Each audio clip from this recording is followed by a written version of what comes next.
Pine Hollow had always been a town of whispers. Nestled between thick forests and jagged hills, it was the kind of place that made strangers drive past with a polite smile and a hasty wave. Locals knew better. The town's streets were quiet for a reason, and its history was stitched with shadows no one dared speak aloud. Yet, despite the unease that clung to the town like moss, Pine Hollow carried a dream of turning itself into something bigger, something that could draw attention from the world beyond the hills. It began with a simple idea: build a grand theater, a place where performers could come and bring the outside world to Pine Hollow. The town council, a group of elderly men and women who had spent their entire lives in the Hollow, was initially skeptical. But when a young entrepreneur named Malcolm Crane arrived with promises of investors, dreams, and wealth, resistance crumbled. Malcolm had a way with words, a kind of magnetic charm that made even the most wary believe that Pine Hollow could shine. "It will be magnificent," he told them in the town hall, his voice echoing against the wooden walls. "A theater unlike any other. Imagine crows, licts, performances. Pine Hollow on the map." And they believed him. Construction began immediately. The theater rose from the center of town like a blackened jewel. It was vast, elegant, and almost impossibly tall. Some of the workers whispered that the shadows it cast were unnatural, that the night seemed darker when the theater loomed over the streets. But no one paid them mind. Ambition has a way of silencing fear. Soon, news spread. Performers came, tourists trickled in, and Pine Hollow began to glow with newfound energy. The townspeople watched in awe as their small dream took form in ways they had never imagined. Malcolm seemed to appear everywhere at once, overseeing every detail, always smiling, always calm.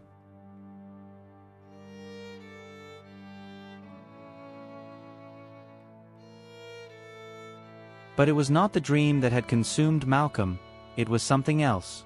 One by one, the town's inhabitants began to change. It started subtly: odd behavior, small disappearances, the kind of things people whisper about at night but never admit to in daylight. A baker who had once been cheery now refused to speak to anyone. Children whispered of seeing shadows moving behind closed curtains. At first, everyone blamed stress, the excitement of growth, or a simple coincidence. However, the pattern soon became undeniable. Malcolm would walk the streets at dusk, his presence almost hypnotic. Those who met his gaze too long felt wrong, tired, irritable, and hungry for things they did not understand. The townspeople spoke of dreams, vivid, horrifying dreams in which the theater was alive, swallowing the town whole, walls pulsating like flesh, seats bleeding, and shadows whispering their names. One night, Eleanor, the town librarian, stayed late cataloging old records. She had always been skeptical of Malcolm's promises, and curiosity drew her to the theater. She wanted to see it for herself. As she approached, the air grew thick, and the lights from the theater seemed to bend unnaturally, casting long, crawling shadows over the cobblestone streets. Inside, the theater was empty, yet not silent.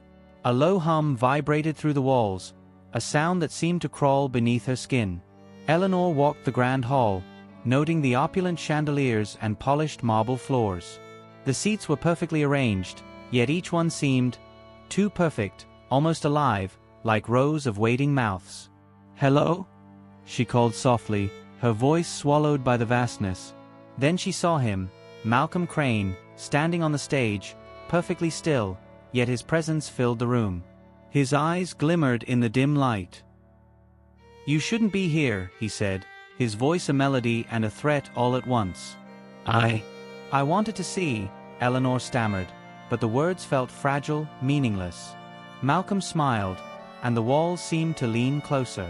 "Curiosity is dangerous in Pine Hollow," he whispered. "But you have ambition. You could help me make this dream perfect." The stage shifted beneath her feet. The air thickened, and Eleanor felt herself drawn toward Malcolm as if invisible hands were pushing her. The theater seemed to breathe, walls pulsing, floorboards writhing like veins. She screamed, but no sound escaped, her voice lost somewhere in the shadows. And then she saw them, townspeople, or what had once been townspeople. They were seated, frozen in grotesque positions, eyes wide, mouths open in eternal silent screams. Their skin was pale, stretched, and their forms were fused into the velvet seats themselves. Eleanor understood in a gut-churning instant that the theater fed on the town, each dream of grandeur costing a life, a soul, a piece of humanity. "You see," Malcolm murmured, stepping closer. "Every success requires sacrifice. Pine Hollow dreamt of greatness. I simply made it happen." Eleanor tried to flee, but the doors had vanished, replaced by an endless corridor of red velvet and gold. The hum of the theater intensified, a chorus of whispers calling her name, promising power, wealth, recognition, and death. Outside, the town had begun to change, too. Streets twisted in impossible angles, forests crept closer to the theater, and the night sky glowed with a sickly green light. Those who had dared leave the theater reported hearing laughter echoing from empty streets and shadows that moved against the wind. People vanished silently. At first, the town dismissed it as accidents, misfortune, or migration. But soon, families began to notice. Children would disappear from beds, shopkeepers from their stores. The theater, gleaming and irresistible, became both a beacon and a curse.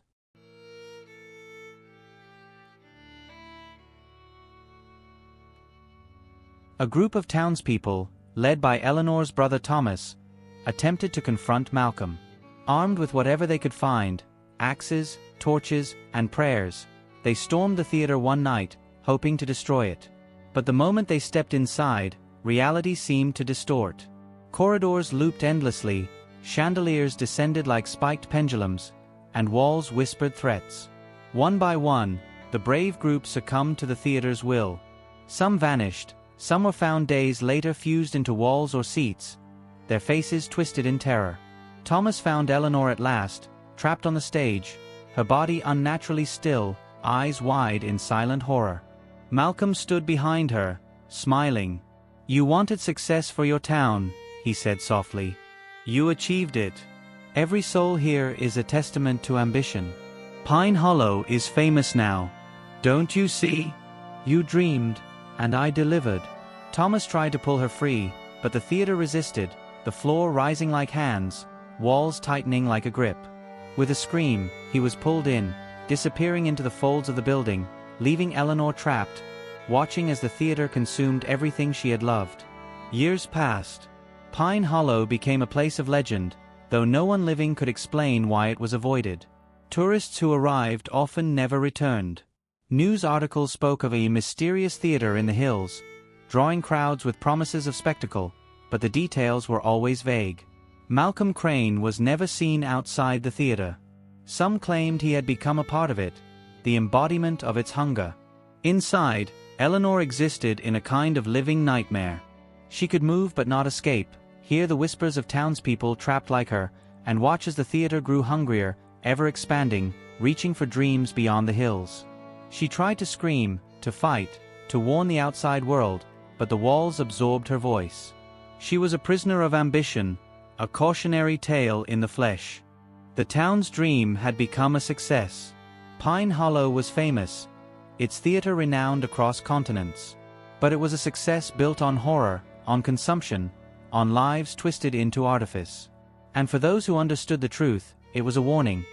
Some dreams are too big, some ambitions too dangerous. And some successes demand a price that not even a town can pay. The final horror was not what the theater did to Pine Hollow, it was that the town never learned, never questioned, never turned away from the dream that had consumed it.